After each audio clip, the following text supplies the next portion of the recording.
Well, good morning, everybody. This is Michael Colbeck here. A little bit of walking and talking for the day. Woke up early today, about 5:15 a.m. and just decided it is time to go on a walk. Beautiful morning out. I've already taken one walk around this morning, so we're going to go back and we're going to walk part of it again. The interesting thing is I had some very odd dreams last night. And yet, I use ChatGPT to make a lot of journal entries in and to record dreams that I remember in and all kinds of things. And that way, then I can have ChatGPT understand who I am a bit better and can say, can you give me, what are the main themes that have showed up in the last quarter, the last 3 months of my life, in dreams, in journal entries, etc. And I can even extrapolate that out over a year, and I have done so at times. And it really creates, all that data allows ChatGPT to take and look at, make an amalgamation of everything, and really helps me see places in my life that connect things for me.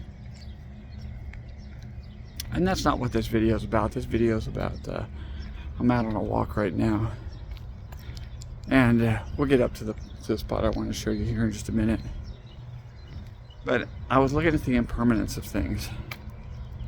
I was thinking about all of the people in my life that I knew during my cancer journey who are no longer here.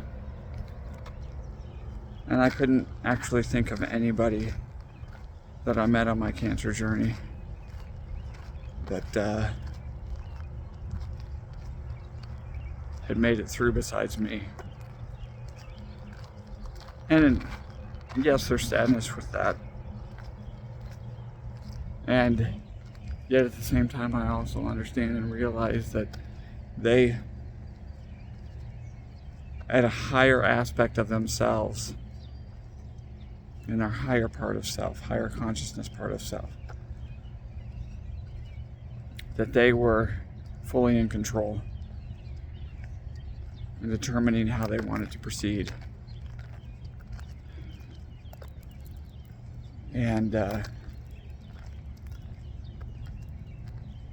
I believe that in all areas of life. We are powerful, powerful creators.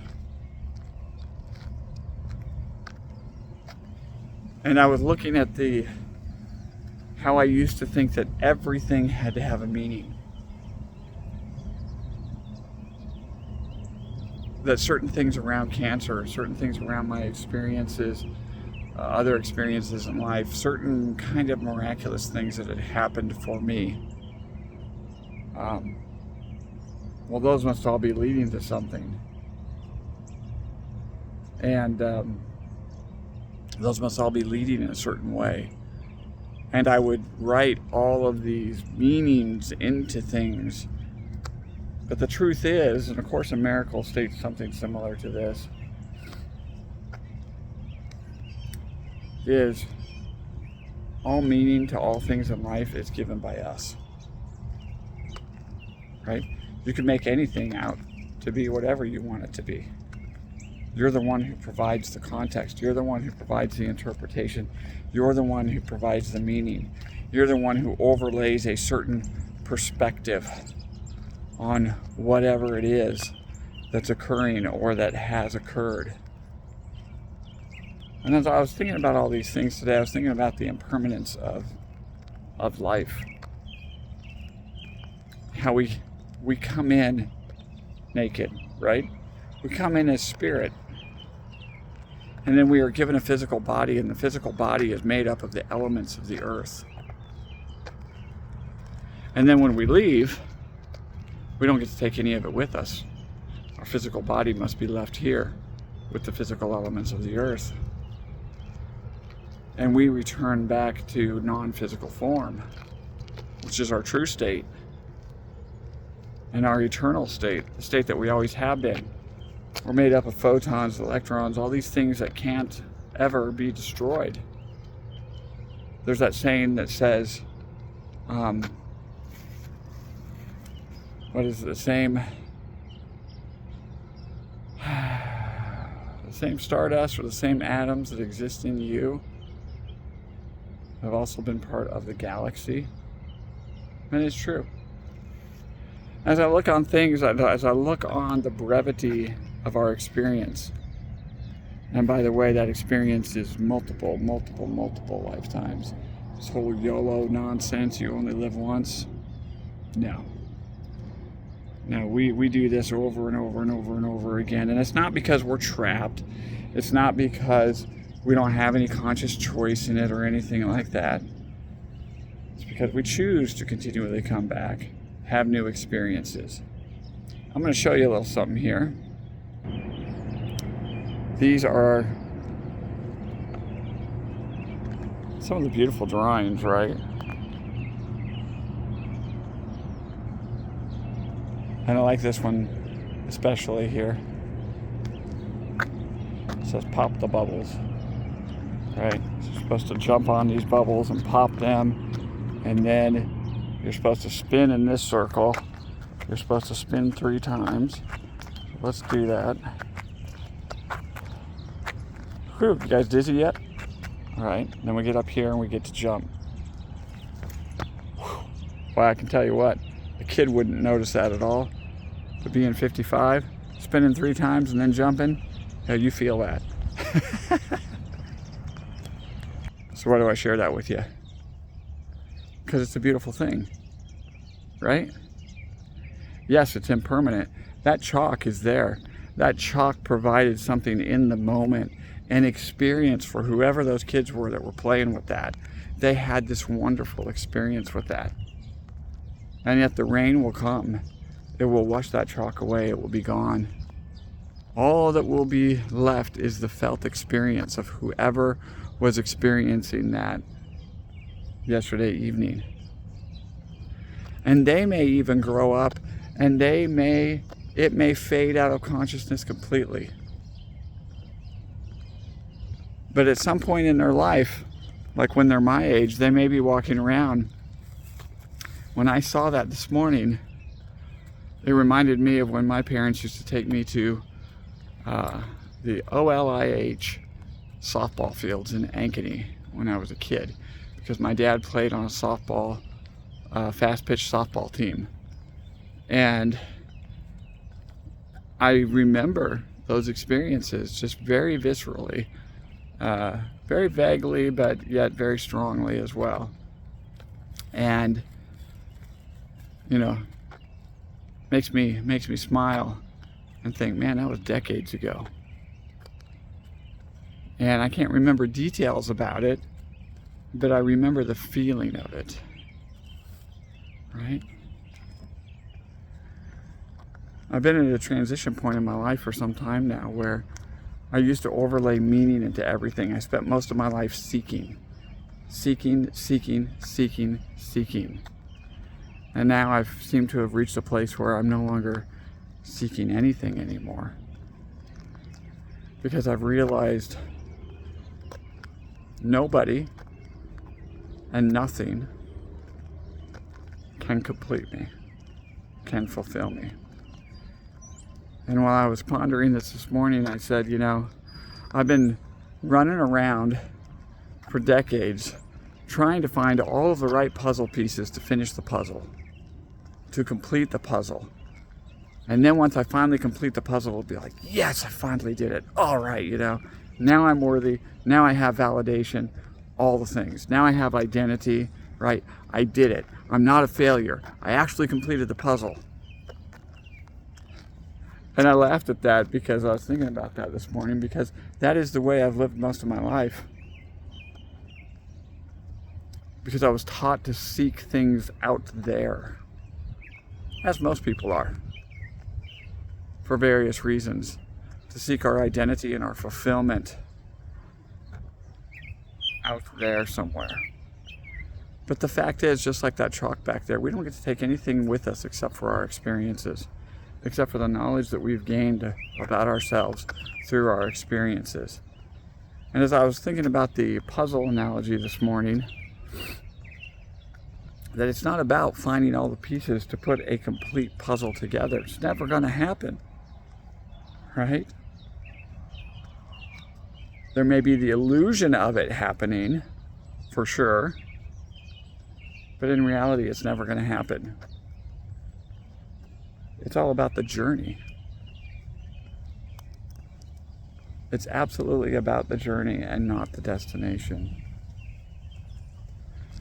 So what do you do when your journey has turned from seeking through people, through organizations, through relationships, through books, through whatever it is? What do you do when you no longer need that? It's not that it's not of value anymore, because it's still valuable. But it doesn't hold, quote unquote, the answer.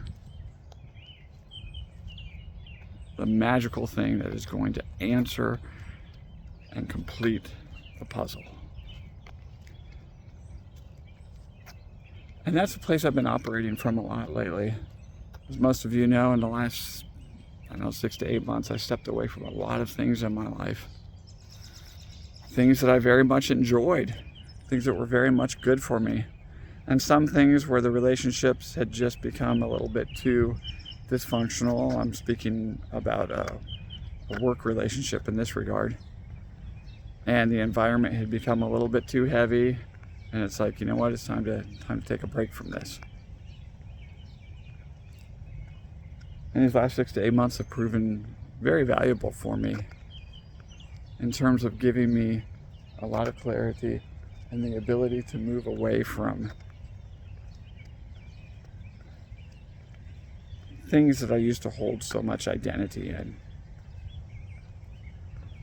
And now I'm finding myself having the ability to just enjoy the experience. And in some capacities, I'm finding myself doing and going to the same places. And yet, those things feel differently now because my relationship with those things have changed. The perspective has changed, right? The meaning behind whatever those things were changed. One of the things that comes out of this so much in the last 6 to 8 months was I thought, well, I'm going to quit my job now and take a little sabbatical. And I'm finally going to be able to do everything that I was brought here to do, right? I'm going to start creating some spiritual type program, and I'm really going to be able to help others now, and XYZ and all this stuff. And I had some ideas around how that would work. And after allowing myself time to decompress, I went and started doing those things. And the funny thing was, at first they were really fun. After a while, became another big box, became another trap, became heavy feeling. And I quickly realized I'm just building another identity. I don't want to do that. And then I moved from that to a space of, I don't have to do this. I don't have to do any of this. And then through some of the other experiences that I allowed for myself, I came to a place of realization where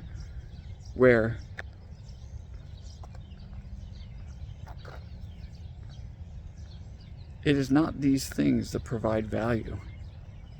It is not me doing something or accomplishing something that provides my ultimate value.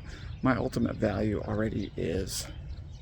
And from that place of ultimate value, I get to choose. And I get to experience. And my life is just as valid if I go and spend it out building a little shelter in the woods like I did with a friend a few weeks ago. That is just as valid as standing up in front of 100 people delivering some message on spirituality. One thing is not more important than the other. And it's the experiences of our lives that really change us. It's the experiences that we have that give us the knowledge of ourselves. And it's absolutely okay to enjoy everything. Whatever calls you, whatever interests you, to do that and to enjoy it. And to drop the whole seeking for some magical answer, seeking for some purpose, or even seeking the fact that you were just trying to get through this life to make it to heaven in the afterlife. That's another area there where we could dive a long way into that one. Right? That you have to live good now, and you have to be good now, and obey now in order to get that in the next life, in order to be rewarded that. Simple fact is, you get everything that you need now in the moments of now and the experiences of now. We make our own states of heaven and hell on this earth. And we are eternal beings who, in our infinite wisdom and the wisdom of the all, choose to come back and have these experiences lifetime after lifetime after lifetime. And what a wonderful thing it is, right? To have that freedom, to have that empowerment, to have that sovereignty, to have that autonomy, to know that this is all of this experience is for our highest and best. And that we are the ones who get to ascribe the meaning to everything that we experience. That's it for today. Look at that beautiful day out here, right? Sun shining and some clouds. It's very beautiful. Enjoy your day. Enjoy the experiences. Continue to do the inner work that calls you, because that is a path to freedom for you, and a path to sovereignty, and of stepping out of victimhood, and of realizing and allowing yourself to just go experience and enjoy life.